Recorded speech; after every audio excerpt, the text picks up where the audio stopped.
Welcome to this session. Today I am going to take up episode 2 of the lesson Landscape of the Soul from class 11 English textbook Hornbill. In the first episode, we talked about Eastern painting as well as Western painting. The writer introduced us to the painting of Wu Daozi. He had made a painting which had everything in it. It was a landscape. Therefore, the chapter is titled Landscape of the Soul. There were mountains, rivers, birds, animals, trees, humans, but at the end of the mountain there was a cave also.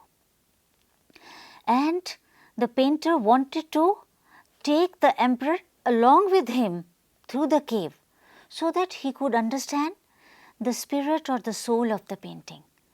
But it so happened that when he entered the cave closed and the painting and the painter, they both vanished from the scene. This is the anecdote. This is the story. So at that time, the educationists, the teachers used to use such anecdotes to help their pupils understand the deeper meaning of life. You have to get into something with your heart and soul. But at the same time, the author introduces us to realistic, illusionistic form of painting, where a blacksmith paints a fly on the panel of a great painter, and that painter thought this was a real fly and he was swatting it. It didn't fly. So that was realistic. Now we start with the session now. So according to the author, this is even more true in the case of the horizontal scrolls. Now we are talking about the Eastern painting, not the Western one, in which the action is slowly opening one section of the painting, then rolling it up to move on to the other. You can look at the painting from any angle. This adds a dimension of time which is unknown in any other form of painting. This also requires the active participation of the viewer, who gets to decide the pace at which he will travel through the painting. See, you may spend hours trying to understand the painting. You can look at it from different angles. You may interpret it in your own way. This kind of participation is both physical and mental. A Western figurative painting presents an actual view, which is realistic. The European painter wants you to borrow his eyes. That is, you should be able to look at a particular landscape exactly as he saw it, from a specific angle or point of view. So, figurative art refers to any form of modern art that maintains strong references to the real world and particularly to the human figure. Now, what do we understand by conceptual space? Now, conceptual space refers to abstract instead of factual representation of an object, person or idea. So, here we have two examples of two paintings from two different parts of the world, Eastern as well as Western. The author also explains how a conceptual plane can be unlocked through landscape art. Now, here she introduces us to the concept of Shen Shui. Shen Shui, the word that is used to indicate a landscape, which means mountain, water. However, more than being two elements of an image, the mountain and water represent two complementary poles. Now, poles here means opposites, but they complement each other. Now, complementary poles reflecting the Taoist view of the universe. The mountain is yang, reaching vertically towards the heaven. It is stable, warm and dry in the sun, while the water is yin, horizontal land resting on the earth. It is fluid, moist and cool.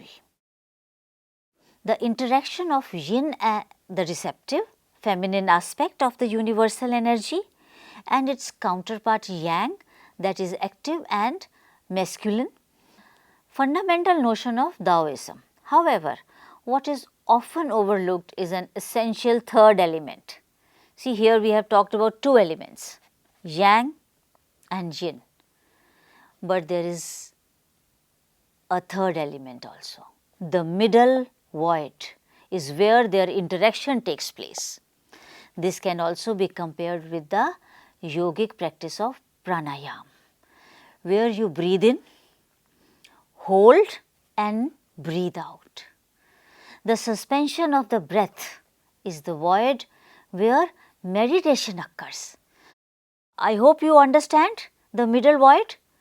When you do pranayama, you breathe in, you hold your breath, this is the middle void, and then you breathe out. Middle void is therefore essential. Nothing can happen without it. Similarly, we can understand the importance of the white unpainted space in Chinese landscapes. Now, you can look at different Chinese paintings, you can Google them and try to locate that unpainted white space, and that is the middle void. The middle void is also where humans find a fundamental rule, in that space between heaven and earth. So, that is the interpretation. They become the conduit of communication between both the poles of the universe. The presence of humans is essential, even if it is only suggested, far from being lost or oppressed by the lofty peaks. Humans are, in Francois Cheng's wonderful expression, the eye of the landscape. So, that is the eye of the landscape, the middle void, where you are interacting with the work of art. Explain now. Let us discuss a few questions. Explain the concept of Feng Shui. I hope it is clear to you. Two elements of an image. Example, mountain and river are yang and yin respectively. They are energies and concepts. Yang reaching vertically towards heaven, stable, warm and dry in the sun, is represented by the mountain. The water is yin, resting on the earth, horizontal, fluid, moist and cool. The interaction of yin, the receptive, feminine aspect of universal energy, and yang as active and masculine energy are central to Taoism. Yin and yang represent opposites. Each plays an important role in universal harmony. To understand something, you have to understand its opposite experience. Take the example of sensory experience. You cannot experience the cold without having experienced something hot. Then only you can appreciate that this is cold and this is hot. The concepts are mapped to each other. Day and night, contrasting seasons are some examples. Now, you can look for more examples. They are present in every aspect of life. They seem like opposites, but flow from one to another. Day and night, they are opposite, but they flow from day to night and night to day, and so create balance and harmony. So, in this section, we are going to talk about Getting inside outsider art. There is a box item in your textbook on page 36 and 37. Please refer to that. I am going to discuss outsider art. The author examines French art history and the work of an Indian creator to address the question of who can be an artist. When you read this section of the text, it almost seems like the address is that the author is asking this question on behalf of the Flemish blacksmith from the earlier story. By painting the fly, he had proven that anyone could create art. Remember that blacksmith was not trained in art, but he was able to paint. So, we can also paint, you can also paint. Yet, there was a time even in modern history when a genre known as outsider art was of minority interest. This genre refers to art created by women and men who have received no formal training, yet they have the talent, artistic insight, and they can paint. However, with time, outsider art gradually became the fastest growing area of interest in international contemporary art. It is important to note that in the 1940s, French painter Jean Dubuffet mooted the concept of art brut, which means raw art. This school of thought acknowledged the materials, processes and creations of artists from outside a fine art school. Even though initially majority opinion was that an untrained person had no right to be called an artist, works of artists from the art brut school were found to provide a stimulating contrast to mainstream offerings. So, here we are talking about mainstream artists and the artists who have the talent, who have not received any formal training, but they are able to use materials of different kinds and create art. The author also mentions that around the time Dubuffet was propounding his concept in India, an untutored genius was creating paradise. Can you guess the name of the person? The gentleman in question had begun clearing a little patch of jungle to make a garden sculpted with stone and recycled material. Today, the area is known to the world as the Rock Garden at Chandigarh. Its creator, director, Nek Chand, is hailed as India's biggest contributor to outsider art.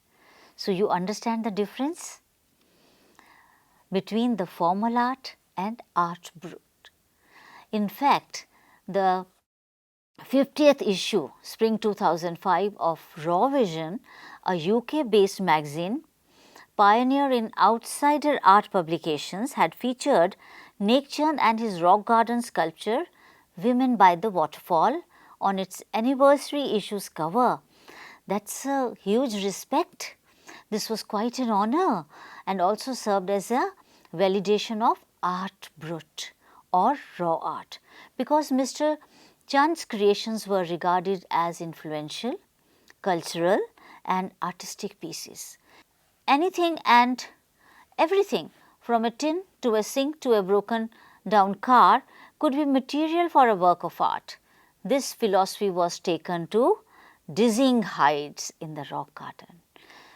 Recognizing Mr. Nek Chand's art as an outstanding testimony of the difference a single man can make when he lives his dream. So, you also must be having some dream. Work towards it. If you work hard, you have the vision, you will be able to achieve it. Okay, let's continue. The Swiss Commission on UNESCO also honored him by way of a European exposition of his works. The 5-month interactive show, Realm of Nek Chand, was held at prominent museums across Europe in countries like Switzerland, Belgium, France and Italy. Mr. Nek Chand is reported to have once told a journalist, the biggest reward is walking through the garden and seeing people enjoy my creation.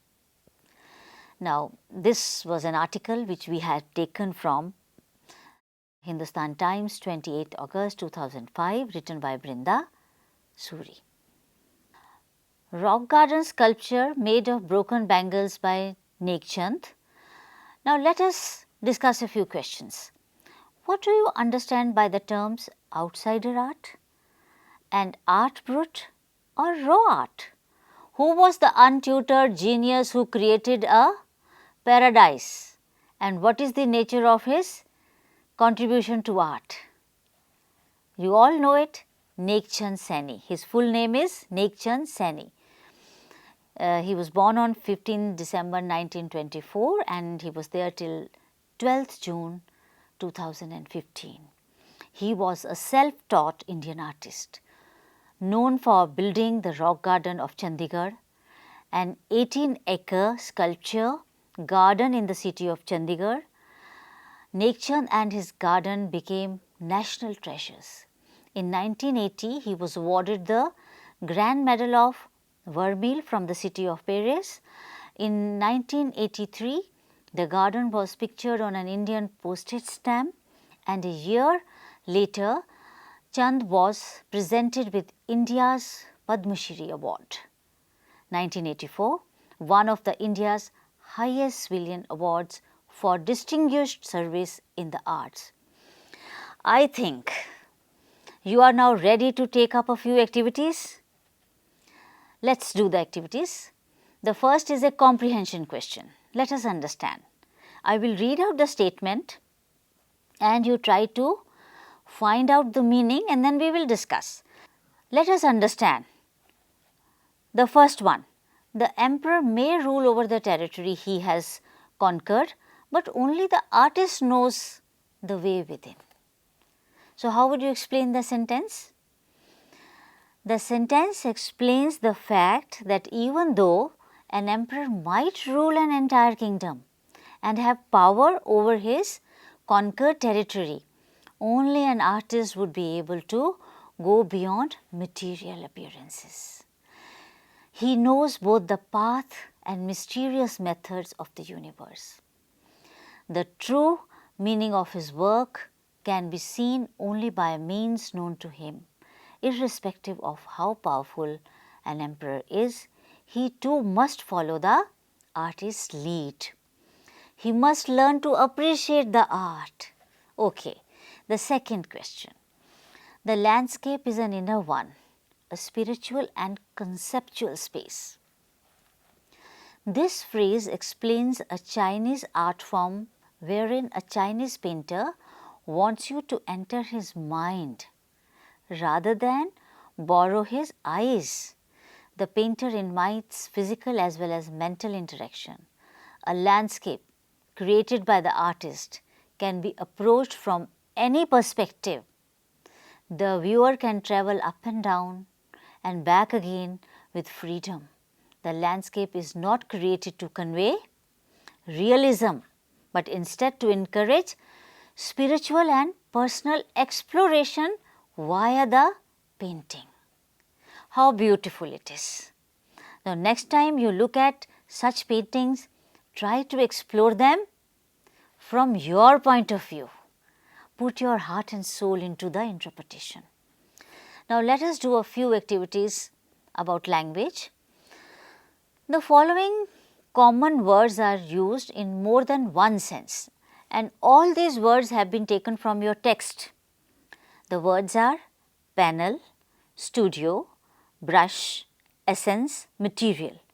You will find that all these words have been used on page 35 of your textbook. You can go through the paragraph once again to find out their usage. Now, but these words can be used in different contexts. So, let us look at the examples. The first one, the mass from Bawa village in Mali look like long panels of decorated wood.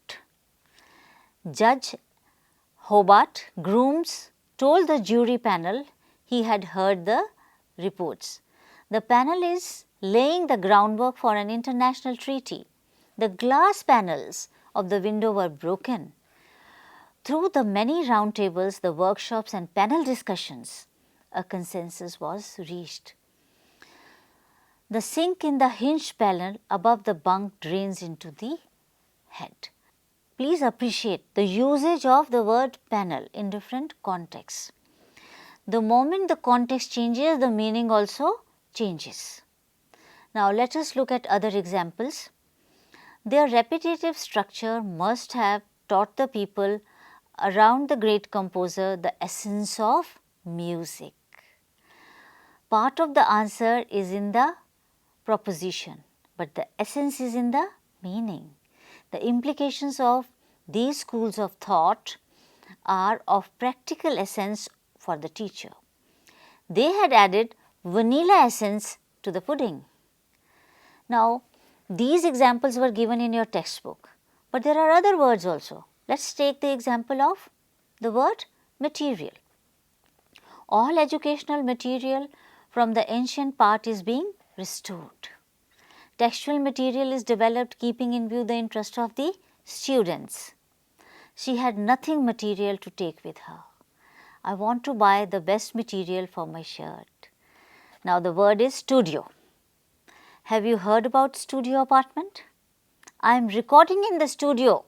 This is a studio shot and not a real one. Find 5 sentences each for the rest of the words to show the different senses in which each of them is used. Now, go back to your text, page 35. You will find all the examples. I have found a few for you. So, Quentin sneaked into the painter's studio and painted a fly on his latest panel with such delicate realism that the master tried to swat it away before he realized what had happened. Quentin was immediately admitted as an apprentice into his studio. So, in this particular paragraph, 3 words have been used. Not a trace of Wu Daozi's brush was left, page 35. A perfect illusionistic likeness in Europe, the essence of inner life and spirit of Asia. Again, page 35. A classical Chinese landscape is not meant to reproduce an actual view, as would a Western figurative painting, whereas the European painter wants you to borrow his eyes and look at a particular landscape exactly as he saw it from a specific angle. The Chinese painter does not choose a single viewpoint. So, these are some of the examples from your text for you to understand how we can get the meaning of the word from the context. Let us do the project work now. The question is, find out about as many Indian schools of painting as you can. Write a short note on the distinctive features of each school. Various Indian schools of painting are listed below for your reference, but they are available online also. So, now you have to finish this task by finding about them and writing about them. Second task is find out about Nekchand's rock garden and his creations. Try and make a work of art using recycled or upcycled materials. Write a note with illustrations on the process of making your version of brute art. Now, you are going to make brute art. You are all artists. Now, the third question is, have you heard of any individuals or NGOs who create toys, bags, clothes or other consumer items from recycled materials? Write a short description of any such initiative in your state, region or locality. So, these are the 3 things you have to do.